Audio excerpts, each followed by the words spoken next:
Je me propose d'examiner devant vous les conditions de possibilité d'un projet qui avait été lancé il y a quelques années à l'Université des Antilles de la Guyane à l'époque, qui s'appelait Traduire la Caraïbe et qui, en fait, on va dire, me tient à cœur, nous tient à cœur, mais dont nous mesurons les difficultés. D'autant que parallèlement à ce projet, des traductions qui ont eu lieu, se sont effectuées dans une dynamique qui n'était pas du tout celle du projet en question. Et donc, en fait, je dirais que je vais essayer devant vous d'expliquer un peu la démarche qui a présidé à ce projet et voir comment justement des solutions à la fois théoriques et concrètes ont pu être envisagées, sachant que c'est un travail en cours et que rien n'est définitivement arrêté. C'est tout l'intérêt de la chose. Donc en fait, je circonscris la Caraïbe comme un lieu, même si c'est difficile de le faire, tant les lieux s'y enchevêtrent, et semble justement constituer un défi pour toutes les questions qui, à l'instar de celle de la traduction, renvoient aux appartenances, aux origines, aux identités, aux assignations. En fait, si la Caraïbe nous intéresse, m'intéresse tout particulièrement, c'est peut-être parce qu'elle met en scène, en tout cas, elle a cette réputation de mettre en scène ce que d'autres lieux se sont un peu évertués à dissimuler, à cacher, à refouler peut-être, c'est-à-dire l'impossible origine une. Contre les logiques des cultures homogènes, dont on exalte l'origine dans une reconstitution minutieuse visant à séparer ce qui est soi de ce qui est autre, la Caraïbe, dans la représentation qui en est généralement donnée, semble toute pétrie d'altérité, au point de constituer un possible modèle de la relation telle que nous invite à la penser Édouard Glissant. Pour ma part, je considère que la relation est constitutive de la formation même des cultures. Aucune culture n'est pure ni homogène.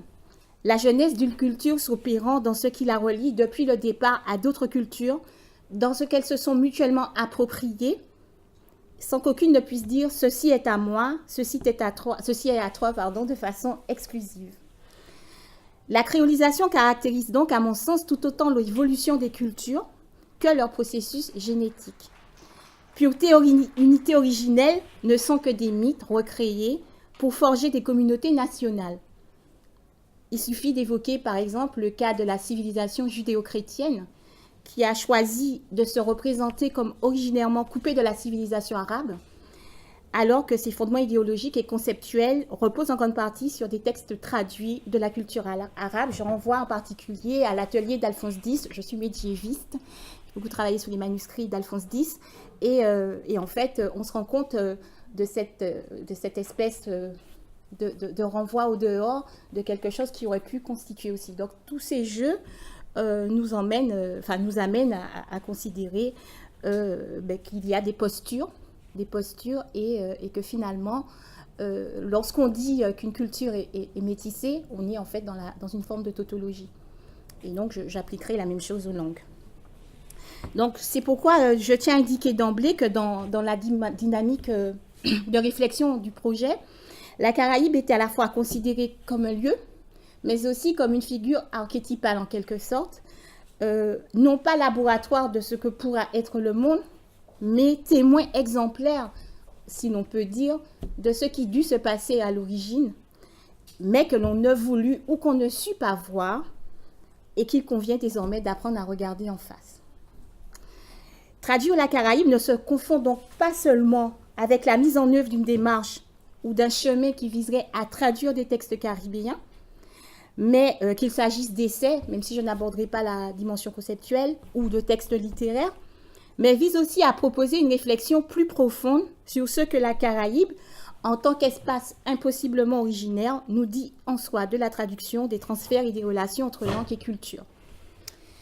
Alors, la traduction, me semble-t-il, a été pensée et continue d'être pensée à partir de lieux qui se sont déclarés et qui se revendiquent, encore et toujours comme ancrés dans une origine, je l'ai dit, une langue et une culture propre ou nationale. De fait, la traduction porte nécessairement les marques d'un tel ancrage, Et la traductologie, qui est réflexion sur la traduction, se trouve aussi comme enfermée dans une logique binaire du choix impossible et éternellement négocié entre soi et l'autre. Il s'agit dès lors de tenir ce projet Traduire la Caraïbe pour programmatique d'une revisitation, d'une relecture de ce que fut ou de ce qu'est encore aujourd'hui la traduction et de ce que pourra être la traductologie qui en est son volet théorique. Notre postulat, qui rejoint en grande partie celui d'Édouard Glissant, est que la question de la traduction a sans doute été mal posée, comme celle des cultures le fut aussi en son temps. Ce qui fait que nous sommes toujours et encore en train de débattre de la traduction comme opération de sauvegarde du sens de l'original ou de définition d'un sens pour la réception, au lieu de l'envisager comme pratique transculturelle ou, comme le dirait Édouard Glissant, au prisme de la relation. Toutefois, à la différence d'Édouard Glissant qui refusait de s'arrêter à la dimension technique de la traduction, considérant qu'il y a toujours des solutions, il ne nous paraît pas superflu de réfléchir aussi, par-delà la dimension théorique du projet, à sa faisabilité, car il s'agit pour nous de traduire ou de retraduire effectivement des textes caribéens, de favoriser leur diffusion. Il y a une grande méconnaissance au sein de la Caraïbe entre les auteurs par rapport à la différence des langues. Et beaucoup d'auteurs, on peut constater une certaine conjonction au terme de la pensée, mais des auteurs qui ne se sont pas nécessairement lus.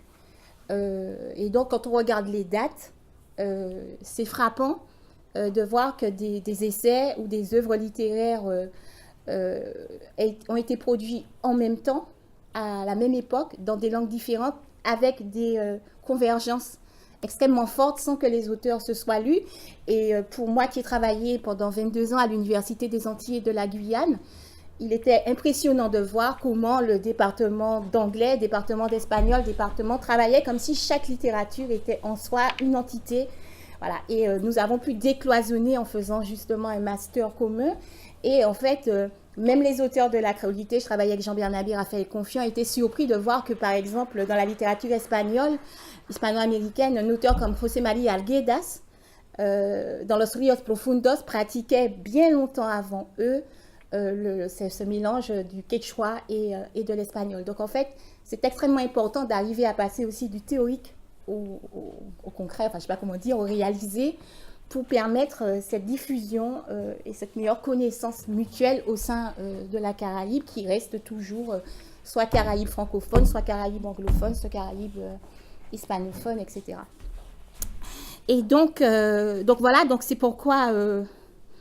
voilà, donc l'intitulé du projet est donc une invitation à considérer le lieu caribéen comme un miroir de l'hétérogénéité constitutive des cultures et des langues, lieu où le masquage de cette hétérogénéité fut plus difficile à mettre en œuvre.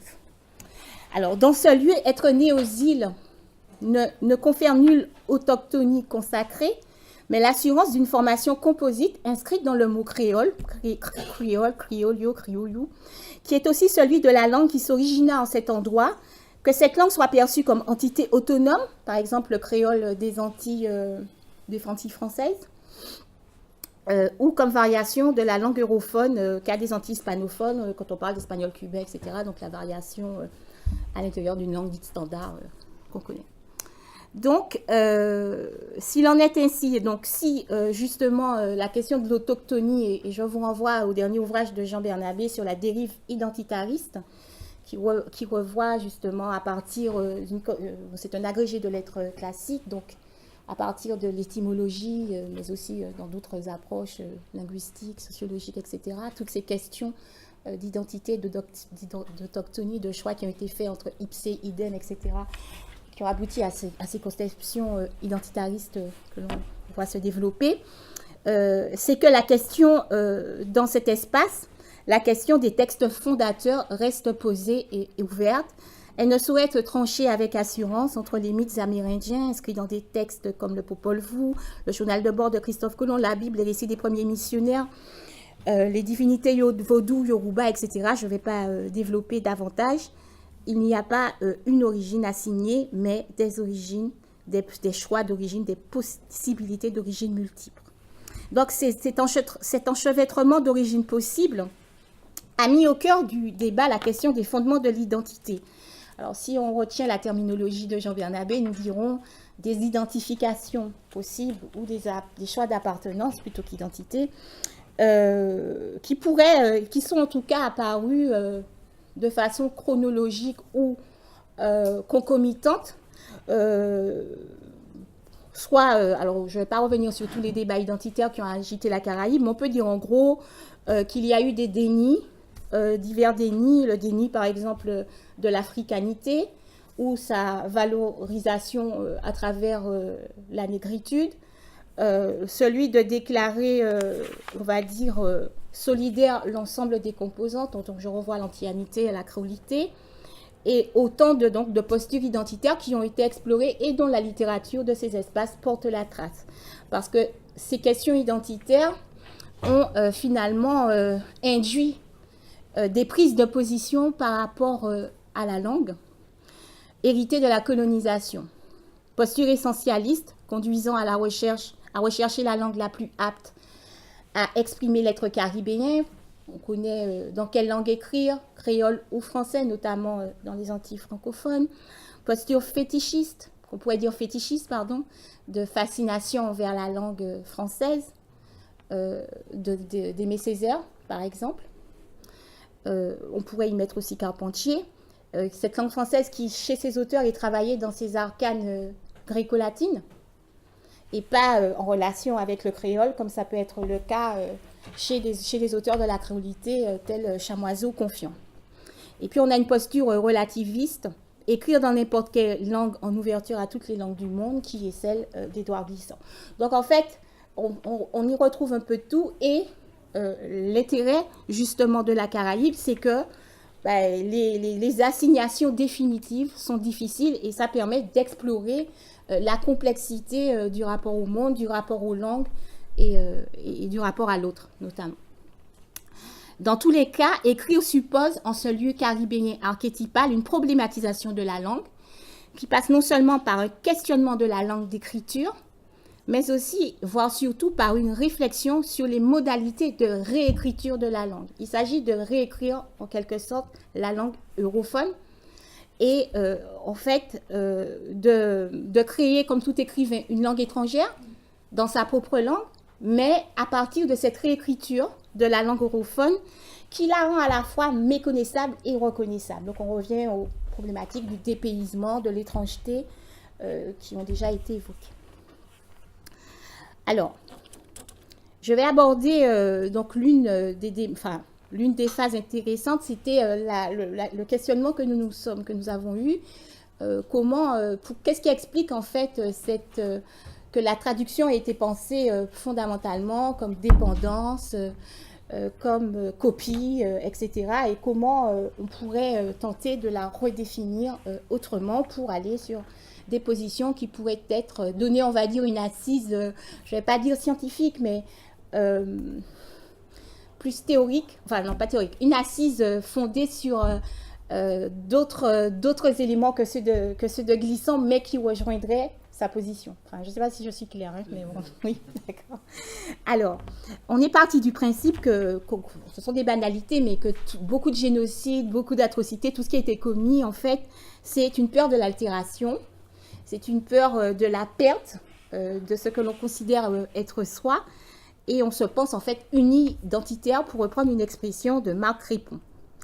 Et en fait, on voit aussi que cette peur touche aux langues, puisque lorsqu'on examine la manière dont les premières grammaires des langues vernaculaires européennes se sont constituées, elles se sont constituées sur cette crainte de la corruption qui reflète un idéal de pureté que l'on retrouve aussi dans l'imaginaire de la traduction, comme on le verra. Alors, ce que je vais essayer d'expliciter rapidement, c'est que ce qu'on appelle communément l'Occident, je ne rentrerai pas dans cette problématique, a fondé ses pratiques textuelles sur ce qu'on peut appeler l'imaginaire de la reproduction ou de l'invariance. Si on en revient très rapidement à l'époque médiévale, à l'époque des copistes, en fait, on avait une succession de copies d'un même texte. Et j'ai travaillé, c'est le sujet de mon habilitation à diriger des recherches. En fait, on vous disait, tous les philologues vous disent que ces textes sont les mêmes, de copie en copie. Ils n'ont jamais regardé du côté de la variation, mais ils ont regardé du côté de l'invariance et de l'identité. Et du coup, lorsqu'on fait l'inventaire de ces textes et lorsque on les examine un à un dans ce qui fait leur différence, on se rend compte que progressivement, les altérations sont tellement fortes que l'on en arrive très vite à avoir de nouveaux textes. Et c'est ainsi qu'il y a une resémantisation idéologique qui a permis justement la création de l'idée d'auteur, etc. Donc, je ne rentre pas dans les détails. Mais c'est très important de voir que le postulat va finalement commander la lecture et la manière de voir. Bon, je ne dis rien de nouveau, mais simplement, c'est extrêmement important de se rendre compte qu'on voit ce qu'on cherche, en fait. Et du coup, moi, je cherchais le divers, et en tant que métier, je l'ai vu. Par rapport à cette intense activité de copie et de variation. Et on va dire que, précisément, on a oublié que ces langues vernaculaires européennes se sont constituées dans et par la traduction de textes, par la création de néologismes, c'est-à-dire dans le frottement à d'autres textes, à d'autres langues, à d'autres cultures, auxquelles elles ont emprunté toute une série de ressources, leur littérature ayant suivi le même chemin, d'accord? Et malgré tout, elles se sont drapées très vite dans un imaginaire de la pureté dont j'ai parlé au début. Donc, cet imaginaire de la pureté, de la reproduction, on le retrouve dans la sacralisation de l'original. Cette sacralisation de l'original, qui est aussi une sacralisation de l'origine, puisque si on en croit le dictionnaire Littré, l'original est défini comme le texte de l'origine par opposition à la traduction. Avec cette précision dans Littré, la traduction s'éloigne de l'original. Alors, un simple examen des présupposés qui sont au fondement d'une telle posture révèle que la traduction, quelle que soit la forme qu'elle revêt, a souvent été tenue implicitement, au moins pour la copie ratée ou la reproduction imparfaite d'un original tout-puissant selon une orientation épistémologique qui trahit une forte solidarité avec la critique platonicienne du livre 10 de la République, qui pointe la qualité ontologique dégradée de la représentation. La terminologie employée pour rendre compte de ce rapport inégal entre original et traduction, comme copie dégradée, est fort éloquente. On trouve trahison, traduction irrévérencieuse, belles infidèles, enfin, vous connaissez. Donc, tout se passe comme si on postulait une identité entre deux textes dont on sait pourtant par avance qu'ils sont inexorablement traversés par de la variation et qu'on cherche ensuite, sans cesser de postuler cette identité, à mesurer l'amplitude de la variation entre eux afin de juger de la valeur du texte second, la traduction, par rapport au texte premier, donc ces fameux original. Au regard de cette représentation, il est clair que ce qui est attendu de la traduction est qu'elle soit le plus possible un calque de l'original, une duplication de celui-ci et rien d'autre. Même dans les théories de la traduction, qui sont les plus en rupture avec cet imaginaire de la copie, reproduction, ce rapport d'identité et de dépendance reste posé. Donc, on s'est demandé comment questionner les postulats de l'identité de l'original et de la traduction. Donc, je vais aller assez vite. En fait, je suppose que vous connaissez les grands débats qui ont agité sur qu'est-ce qui fonde l'identité d'un texte. Donc, est-ce que c'est sa lettre ou est-ce que c'est autre chose? Donc, en fait, on peut dire que l'importance, alors quand on regarde, ne serait-ce qu'au début de littérature, la matière de Bretagne, la matière, donc le terre, etc., on a cette idée d'une matière, que le texte est il y a une forme de matérialité du texte, et que cette matière doit se retrouver dans son invariance dans le texte traduit. Donc, la question de la matière.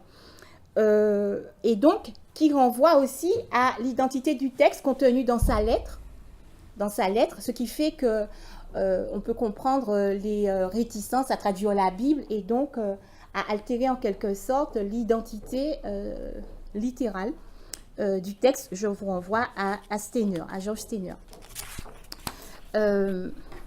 Donc, cette conception de l'identité du texte comme identité littérale laisse entendre que la traduction est susceptible, comme je l'ai dit, d'altérer l'authenticité de sa lettre. Et donc, il y a toujours l'idée que la traduction est transgression, déplacement de l'origine et donc trahison, car elle est à même d'exercer un pouvoir dénaturant sur ceux qui fondent la matérialité du texte. Si on change de prisme et que considère que l'identité du texte est dans sa signification et non plus dans sa lettre, on arrive à d'autres résultats, bien sûr.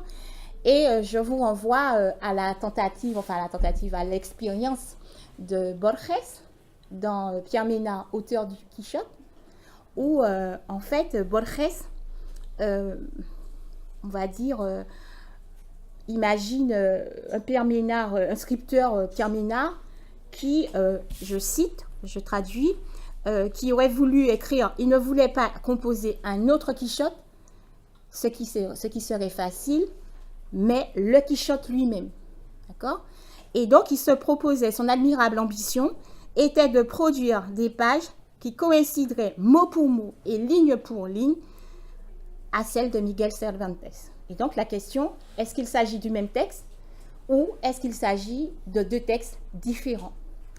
Alors, je vous passe les détails, mais Borges va nous dire que l'écriture de Pierre Ménard est qualifiée, et pour lui plus subtile que celle de Cervantes, ce qui peut paraître étrange. Et donc, il va en effet montrer que on ne peut pas lire, il va déplacer la question du côté de la réception, on ne peut pas lire le Don Quichotte de Pierre Ménard comme on a lu le Don Quichotte de Cervantes, parce qu'entre-temps, il y a eu d'autres horizons de lecture, il y a eu la psychanalyse, il y a eu toute une série d'éléments qui font qu'on ne peut pas se projeter dans le texte de Pierre Ménard comme on se projette dans le texte pour faire simple, hein, de Cervantes, pardon, de Cervantes. Et donc, il nous invite à déplacer le foyer de l'identité textuelle de la lettre vers la signification dans un mouvement de bascule qui annule la pertinence des tentatives de quantification des ressemblances et des différences. À quoi bon quantifier les ressemblances et les différences entre le texte de Pierre Ménard et celui de Cervantes, puisque Pierre Ménard nous dit qu'il l'a copié mot à mot et lettre à lettre. Et pourtant, les lecteurs ne le liront pas de la même façon. Et du coup, en poussant le problème du rapport entre copie et original à son extrême limite, Borges oblige tout un chacun à choisir entre deux positions théoriques. Et c'est de là que viendront finalement les postures sur la traduction, on va dire, où l'on tient que l'identité d'un texte est littérale, où l'on considère qu'elle est sémantique. Et si l'on considère qu'elle est sémantique, elle est donc liée à son producteur, à ses intentions, à un certain contexte de production et de réception. Et dans ce cas, il faut bien prendre en compte l'idée que l'intention est inséparable de l'interprétation. L'identité d'un texte vient aussi de l'interprétation que l'on fait de ce texte. Et du coup, Borges arrive à la conclusion qu'il s'agit de deux textes différents et donc opte pour une conception du sens comme signification. Alors, c'est ce qui explique donc il renvoie la problématique de la production à des chimères théoriques et on se rend compte que, comme l'a analysé Jean Peters, je cite, en passant du Don Quichotte à celui de Pierre Ménard, on change de coordonnées historiques et de poursuivre, changer de langue, ce n'est pas seulement changer de mots, je cite, hein, mais c'est passer d'un interlocuteur à un autre et ramener l'un à l'autre. En écrivant de nouveau le Quichotte, Pierre Ménard introduit de nouveaux participants. Il s'adresse à d'autres interlocuteurs et à de nouveaux protagonistes. Il contribue à un autre patrimoine du savoir qui ne faisait pas partie de l'histoire du texte de Cervantes. Ou si l'on veut, dans des termes plus courants, on peut dire qu'il a changé de contemporain de parole. Lire, par exemple, William James dans le Quichotte de Pierre Ménard, c'est affirmer que la langue implique des conversations, des lectures que l'on a eues ou que l'on n'a pas eues. Et donc, on arrive à cette conclusion que formule autrement, mais dans la même logique, Antoine Compagnon, dans Le démon de la théorie, lorsqu'il nous explique que, en fait, on dit toujours quelque chose de différent quand on s'empare des mots des autres. Et donc, même si le traducteur s'efforce, on va dire, de rester dans ce rapport de fidélité absolue, de soumission. Encore faudrait-il savoir si on a tous accès au même original, puisqu'on ne lit pas tous la même chose ni de la même façon. Donc la question de l'original mériterait aussi d'être problématisée en ce sens. En fait, c'est pourquoi du point de vue sociolinguistique, il n'y a pas plus de reproduction authentique, il n'y a d'original immuable. Et il y a toujours une décontextualisation et une recontextualisation parce que, en fait, le texte originel, je dirais, et le texte traduit, quel que soit le degré de conformité littérale, on est déjà dans le domaine de la réécriture et de la réinterprétation. Et du coup, ça nous a amené en fait à repenser, en tout cas, ça nous a séduit, on va dire, à repenser les rapports entre original et traduction, dans une perspective d'écriture transtextuelle dont la visée est recréatrice et non reproductrice. Comme le fait remarquer Jean-Marie Schaffer, puisqu'un message ne peut signifier que dans un contexte et par rapport à ce contexte, l'identité sémiotique du texte est contextuellement variable, c'est-à-dire qu'elle est indissociable de la situation. Donc, nous en sommes venus à l'idée de traduction comme liée à l'idée d'un projet, dès lors que l'on admet que le traducteur produit inévitablement un texte nouveau. Et elle est d'autant plus, selon nous, que l'une des missions du traducteur est de rendre dissible dans sa culture ce qui jusqu'alors n'avait pas encore été formulé. Si la traduction peut se penser comme transmission invariante de contenu, si elle charrie inévitablement une signification, si la traduction ne peut se penser comme transmission invariante de contenu ou d'une matière, si elle charrie inévitablement une signification nouvelle dans le contexte de réception qui est le sien, et si sa mission est bien de rendre dissible ce qui jusqu'alors n'avait pas été formulé dans une culture, alors il faut bien reconnaître que tout traducteur devrait au moins avoir un projet de traduction ou une intention de traduire qui n'est pas nécessairement superposable au projet de l'auteur premier du texte. Il y aurait donc potentiellement autant de traductions différentes que de projets propres au traducteur sur un texte donné.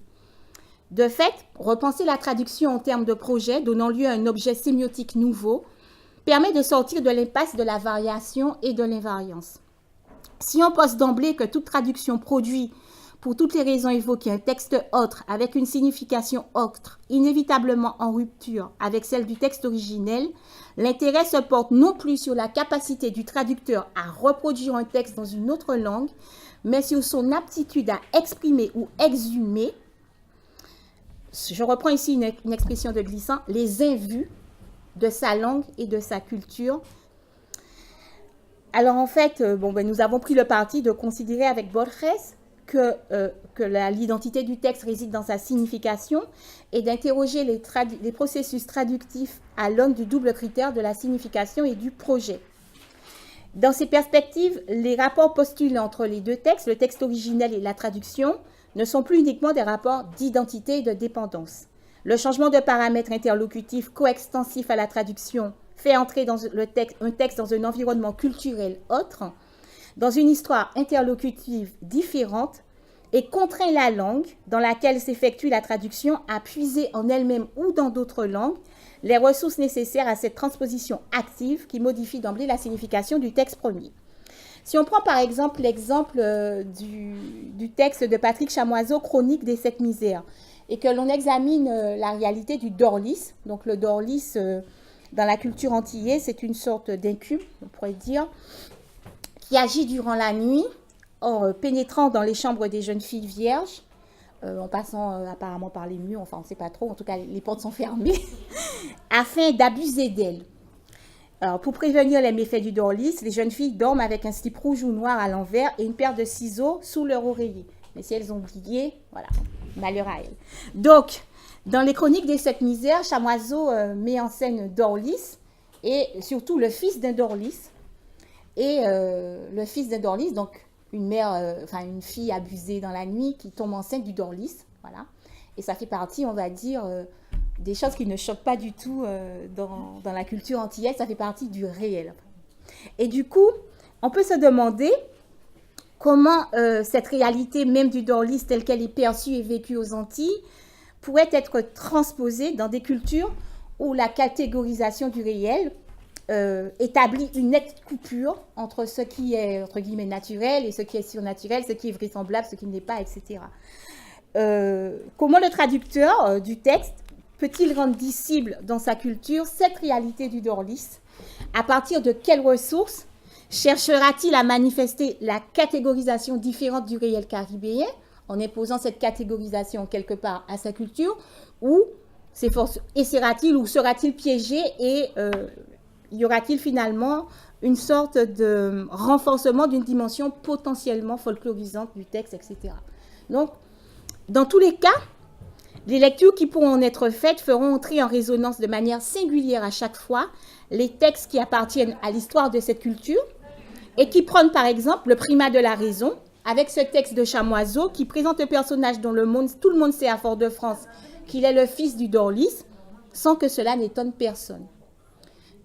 De fait, le traducteur, qui est aussi un lecteur averti, lecteur du texte qu'il traduit certes, mais lecteur aussi d'autres textes, va déployer sa traduction en fonction de ses lectures antérieures, de l'horizon d'attente de son lectorat virtuel, de ses propres représentations du réel, de sa langue, de sa culture, etc., du rapport d'étanchéité ou de connexion rhizomique qu'il établit entre les cultures. Bref, tous ces éléments vont entrer en jeu et c'est tous ces éléments qui peuvent configurer, on va dire, le socle de son projet traductif de façon plus ou moins consciente.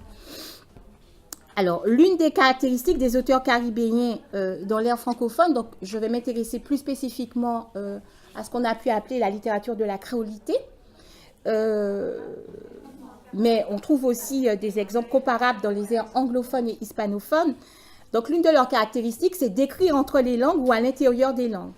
Cette démarche vise non seulement à proposer, comme je l'ai dit, une réécriture des langues europhones, donc on reste dans une dimension potentiellement identitaire, puisqu'il s'agit en quelque sorte de forcer la langue à dire une identité ou une culture, on le dira rapidement, qu'elle n'était pas appelée nécessairement, qu'elle ne s'était pas préparée à dire. Je le dirais comme ça. Et donc, je disais, réécriture des langues europhones qui deviennent tout à la fois méconnaissables, mais qui restent reconnaissables. Comme on peut avoir, on a un article très intéressant de Christine Azaël-Massieu, dans quelle langue écrit Chamoiseau, pour dire finalement chamoisien, en français ou en créole. Donc on peut avoir des débats interminables, justement, parce que la langue, on la reconnaît, mais elle est en même temps méconnaissable. Et en ce faisant, ces auteurs sapent les fondements de la prétendue homogénéité des langues, le mythe de la langue standard académique qui ne reconnaît que certains pans de son histoire. Mais il y a aussi une volonté, en quelque sorte, de réenchanter le langage en le rendant perméable à ses possibles non actualisés. Donc, on a beaucoup de néologismes. Et en le faisant dialoguer avec ses alter-ego, entre guillemets, en diachronie et en diatopie. Et donc, c'est vraiment, on va dire, la clé de cette écriture qui... Donc, la convergence de ces démarches d'écriture qui forment le langage ne peut être manifestée s'il n'existe pas de projet traductif qui se montre attentif à cette poétique de l'écrire entre langues ou intralangues. Langage qui n'est visible que si les auteurs se lisent mutuellement en langue originale dans des traductions qui parviennent à signifier ce langage commun. C'est ce que je disais de l'intérêt de traduire ces textes et de manifester justement à travers ces traductions cette sorte de langage commun, de poétique commune. Donc, ce qui fait que les textes cités déplacent la problématique de la langue vers le langage. Et là, on rejoint Édouard Glissant qui dit bien qu'il y a un langage caribéen qui se situe dans l'au-delà des langues. Et en fait, le travail de réécriture de ces langues, on va dire, mine leur souveraineté pour les rendre perméables à la relation, à l'expression de monde hanté sur le divers, sorte de ce langage partagé. Alors, toute poétique du traduire, qui s'attacherait à transposer essentiellement du contenu ou de la matière, comme c'est souvent le cas dans les analyses des traductions qui ont pu être menées, on a souvent une évacuation, entre guillemets, par le traducteur de cet écrire entre langues et on va dire, comme c'est souvent le cas, une forme de standardisation du texte, c'est-à-dire que ce soit au niveau culturel, si on a des fruits tropicaux, je dis ça comme ça, on va avoir des fruits continentaux, enfin voilà.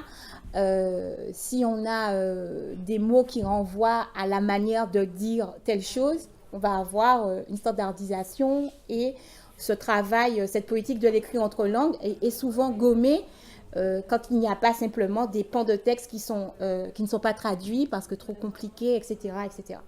Donc, toute politique du traduire, je disais, qui s'attacherait à transposer essentiellement du contenu ou de la matière, passe à côté de cette dynamique commune de l'écrire caribéen, susceptible de montrer une solidarité des auteurs par-delà leur solitude intrinsèque d'écrivains, tout autant qu'une ouverture des langues à elles-mêmes, l'écrire intralangue, puisque les langues, le français, par exemple, avec Confiant, Raphaël Confiant, redécouvre ses liens avec ses dialectes, entre guillemets, et souvent, beaucoup de lecteurs pensent que ce sont des mots créoles, mais ce sont des mots qui relèvent de dialectes qui ont permis justement de constituer ce créole ou d'archaïsme.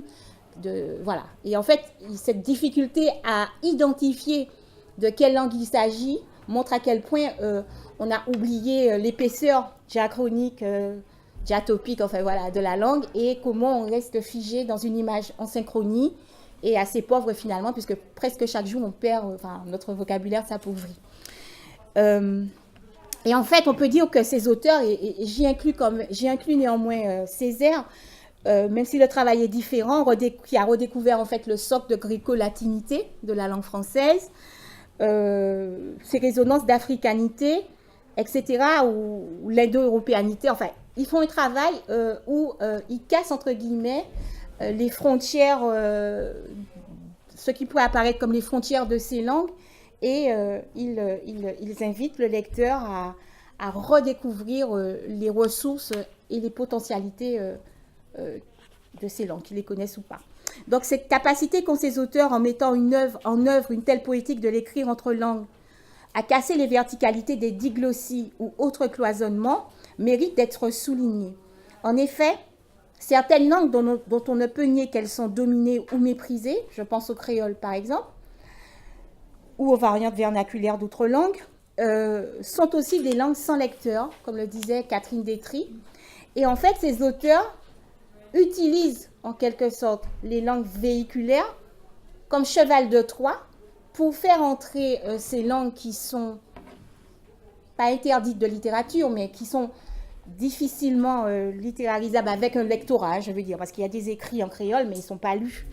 Donc en fait, ils permettent à ces langues qui sont dominées, ces langues qui sont minorées, bon, tous les termes pourraient convenir, ils leur permettent de pénétrer dans le champ d'une littérature avec lecteur, et donc les créditant d'une forme de visibilité et cassant la souveraineté des langues et les obligeant à revisiter leur histoire.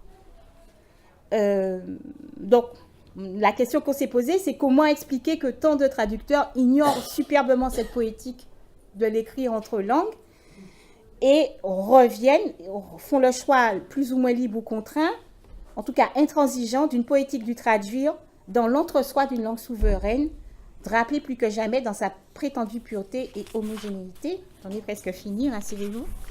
Et du coup, on a été un peu surpris de l'affirmation de Jacques Derrida, qui disait, je cite, « La traduction peut tout, sauf marquer cette différence linguistique inscrite dans une langue métissée, cette différence du système de langue inscrite dans une seule langue. À la limite, la traduction peut tout faire passer, sauf le fait qu'il y a dans un système linguistique peut-être plusieurs langues. » Bon, alors nous sommes un peu inscrits en faux contre cette affirmation, et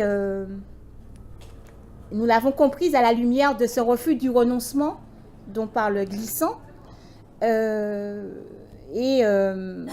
il disait la traduction est fugue, c'est-à-dire si bellement renoncement, mais il faut peut-être y consentir à ce renoncement, car je dirais que le renoncement est dans la totalité monde, la part de soi qu'on abandonne en toute poétique à l'autre. Et précisément, peut-être que de déclarer d'emblée que c'est impossible de traduire cette langue métissée, c'est peut-être considérer quelque part, de manière plus ou moins consciente, qu'il y aurait là une forme de transgression trop lourde, trop grande, et qui constituerait quelque part le franchissement d'une ligne, d'un tabou, etc. Et du coup, il y aurait une perte, en fait, une sorte d'auto-limitation, parce qu'on peut toujours trouver, lorsqu'on explore une langue, des potentialités enfouies. Et on peut aussi projeter cette langue dans d'autres langues, c'est-à-dire que toute langue a maintenu au cours de son histoire des liens avec un certain nombre de langues. Et on pourrait justement voir dans quelle mesure, à travers cette histoire commune, on pourrait récupérer de ces contacts et de ces rencontres un certain nombre de ressources pour pouvoir ouvrir cette langue à l'expression justement de ce métissage. Et je cite encore Glissant, contre l'absolue limitation de l'être, l'art de la traduction concourt à amasser l'étendue de tous les étangs du monde. Tracer dans les langues, c'est tracer dans l'imprévisible de notre désormais commune condition. Donc nous souscrivons d'autant plus à ces propositions qu'elles sont déjà réalisées dans les poétiques de l'écrire. C'est-à-dire qu'on pourrait se dire que ce que tous ces auteurs, bon, il n'y a pas que des auteurs caribéens, on peut retrouver, on le retrouve chez Amadou Kourouma, on le retrouve dans d'autres espaces, mais en tout cas, tous ces auteurs ont transgressé aussi, parce que tout à l'heure, Loïc Séry disait que pour les Antillais, pour les lecteurs antillais, ça avait constitué un viol, mais jusqu'à présent, la littérature antillaise manque de lecteurs antillais, parce que les gens ne se sont toujours pas remis, près de 30 ans après, de ce viol. Et donc, il y a une violence de la transgression de cette langue française, justement, qui est particulièrement soucieuse de sa norme, etc., de son académisme, qui peut être considérée comme impardonnable. Et donc, du coup, ce que je veux dire, c'est que cette réalisation dans des poétiques de l'écrire pourrait être le socle, comme on l'a quand même vu tout à l'heure, pour fonder des poétiques du traduire, qui soient aussi audacieuses en quelque sorte, et qui sont toujours, tout est toujours critiquable, ça c'est clair, donc, mais qui pourraient trouver aussi une façon de travailler à cette relation, à cette horizontalité entre les langues et les cultures, plutôt qu'à cette verticalité du cloisonnement et de la frontière étanche. Et donc, je disais tout à l'heure que Confiant explore la diachronie des dialectes d'avant l'homogénéisation de la langue française, donc avant l'édit de Villiers-Cotterêts. Chamoiseau réinvente un français des Antilles à la ressemblance étonnante avec le continuum français-créole qui avait été mis en évidence par des linguistes, dont Jean-Bernard B. ou, j'oublie son nom, l'autre. Et on peut dire que ces audaces sont parfois explorées par des traducteurs de textes caribéens. Alors, je renvoie à la traduction de My Brother Jamaica Kincaid, qui a été traduit en français sous le titre de Mon frère. Et les traductrices, ce qui est assez rare dans les textes caribéens, ont introduit une préface expliquant leur stratégie de traduction, ce qui est intéressant. Et elles ont dit qu'elles ont été très sensibles à cette poétique et elles ont essayé de la rendre en utilisant à côté du français standard, le français des Antilles et le créole guadeloupéen. Alors, on peut discuter de la pertinence ou pas de ces choix. Ce qui est important, c'est qu'elles ont cherché à tresser le français dans autre chose, comme l'anglais était dans le texte originel, My Brother, lié à de l'anglais vernaculaire, du créole, etc. Et du coup, on a bien... elles ont ainsi recréé un langage nouveau, donc on en revient à Glissant, mais on a là une audace et une volonté d'essayer de créer des liens entre finalement des langues qui ont une histoire commune. Parce que les créoles, les parlers vernaculaires, etc., ce sont pas, elles n'ont rien à voir ensemble.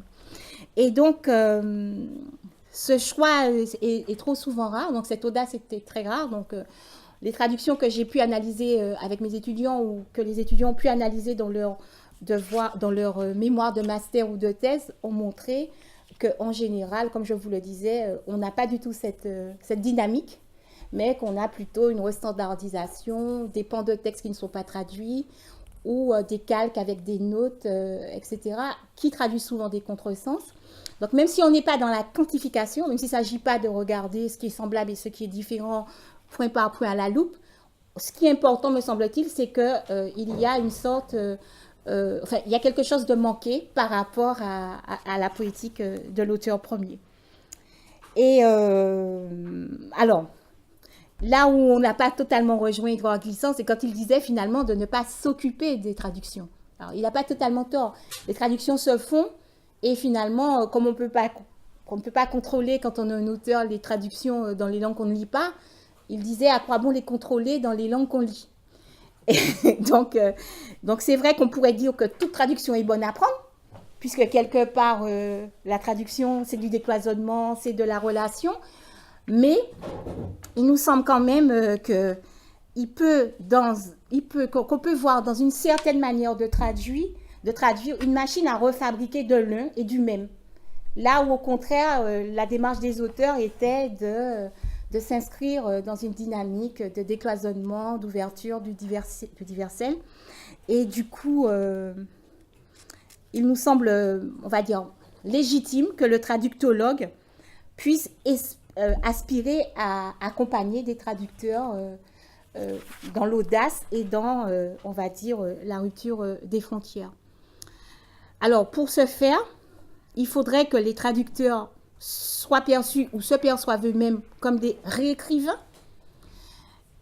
et pas comme des copistes, animés par une intention traduire, visant précisément à tenter dans leur langue et dans les langues avec lesquelles cette dernière est entrée en connivence ou en connexion du fait de son histoire, de son expansion, de ses diverses relations, qu'ils essaient de tenter l'expérience du dépaysement que tentèrent les auteurs premiers du texte, comme c'est le cas pour les auteurs de la créolité, par exemple. Et dans ce cas, traduire la Caraïbe s'avérerait être une exploration consciente et inconsciente des poétiques de la traversée des langues et des langages, sans peur ni limite, qui permettrait de connecter entre eux leur gréco-latinité, leur fond arabe, leur créolisation permanente, leur résonance d'africanité, leurs indigénismes, leur consonance anglo-saxonne, pour relier à l'infini ce qui fut délibérément délié.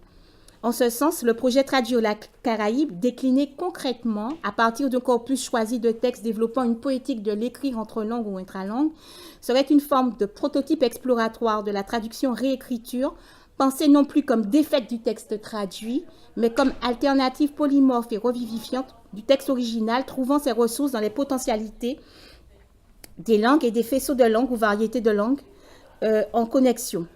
Pour qu'il en soit ainsi, il suffirait que l'on cesse, je l'ai dit, de considérer les traducteurs comme des secondes mains, dont les éditeurs et même les lecteurs aiment l'invisibilité. On aime bien dire, j'ai lu Kafka, j'ai lu Tchekhov, j'ai lu, etc. Pour les percevoir comme des réécrivains, comme je le disais, qui font entrer dans leur culture par un langage nouveau, réinventé, l'indicible, l'invu, la traduction s'apparentant davantage à une adaptation libre, à une réécriture décomplexée de sa soumission à un original tout-puissant. Glissant a donc raison de dire, ce nous semble, que traduire, je cite, c'est en même temps relire et relier, mettre en dire et mettre en relation, mais ça ne l'est vraiment que si au fondement de la démarche du traduire, de l'intention traduire, il y a une volonté de ne pas se raidire dans la toute-puissance supposée de sa propre langue. Je vous remercie.